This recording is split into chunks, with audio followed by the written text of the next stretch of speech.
Justin, thank you. Authorities back here closer to home in Reynolds County breathing a little easier this morning now that 2 men are behind bars for a double murder that happened about a couple of weeks ago. David Young and Timothy Callahan were captured over the weekend in Ohio. Sheree Honeycutt sat down with the Reynolds County Sheriff and has more from Centerville. Sheriff Stout tells me this is unlike any case he's ever seen, and he did not expect what he saw at the Nance's home when he went there that afternoon. I walked in and see these 2 helpless people laying there with gunshots to their heads. And then he saw another. 3 victims, Sheriff Tom Stout tells me, all shot execution style. One woman shot twice in the head, the only survivor.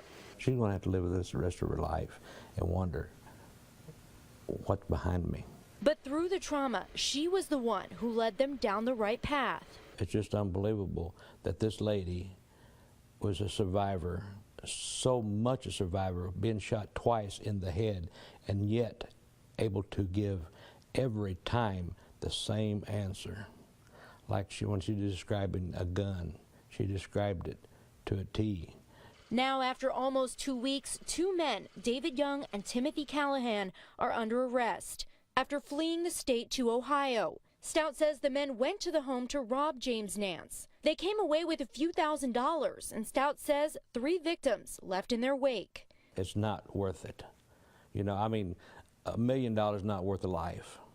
But when you've got 3 laying there, you know, and the robbery for, say, $2,000 or $3,000, they don't add up. Stout says he's looking forward to getting the men back to Reynolds County to go on trial for first-degree murder. I hope they know what they did, and they will never forget it, because you treated my residents of Reynolds County wrong, and don't ever forget it. I won't.